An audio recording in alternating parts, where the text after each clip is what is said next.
able to see things that other people are not able to see.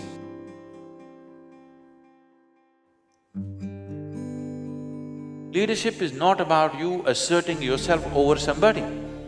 It is about being able to harness everybody's aspirations and make it happen. What difference can you make in the world is no more in terms of charity. How innovative is your business? That's the business right now. The success, even in a business space, is about growth.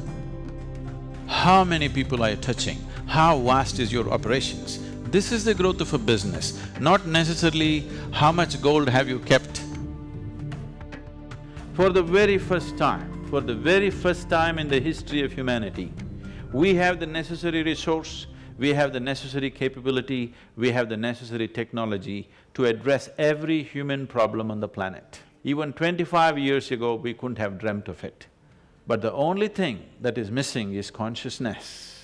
We are producing enough food for 17 billion people. We are only 7 billion people, but close to half the population is starved. Not because resource is lacking, simply because consciousness is lacking. We are still thinking you versus me, we are not thinking we. Changing the consciousness of the leadership shouldn't take a long time if you find access to them. The only global mechanism on the planet is economic mechanism. Politics, military, religion, all these things are split up. Economy is one thing which bridges across all divides. Only an economic leader can cross boundaries and go where he wants. A political leader cannot do it, a military leader cannot do it, a religious leader cannot do it. The only person who can really build what he wants across the globe is only the economic leader ultimately. In this effort, at one time I aimed at the political leadership. Then I found economic leaders are easier to work with, more willing to change. And I think it's very important. The forum has done a fantastic job of putting these people together. Inclusiveness means making sure every human being on this planet has an active role to play in the economic process. Once you're a leader, the very way you think, the way you feel, the way you act, every single thing that you do affects millions of people. When such a privilege has been conferred upon an individual human being, I think it is a fundamental responsibility of every leader to do something about himself within himself, to elevate himself in whichever way possible. It's very, very essential today. In all these years of life, how many of you have passed through one 24-hour stretch, that is one single day, absolutely joyfully, without a single moment of irritation, agitation, pain, frustration? 24 hours. Very few people on this planet can say yes to this, very few. If you have to manage 1,000 minds, first of all, you must be able to manage yours, isn't it? You cannot manage your own mind. How are you going to manage 1,000 minds?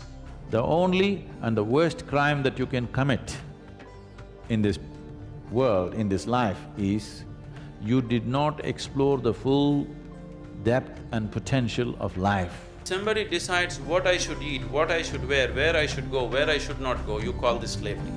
But now somebody decides what should happen within me. Is this not slavery? Anybody can make you go haywire any moment in your life. Yes, people can provoke you to lose your balance within yourself. So, if this doesn't change, your ability to master your destiny is very minimal. I would say, if you have mastery of your physical body, about 15 to 20% of your destiny is in your hands. If you have mastery over your mind, about 40 to 50% or 60% of your life and destiny is in your hands. If you have complete mastery over your life energies, then 100% of your destiny is in your hands.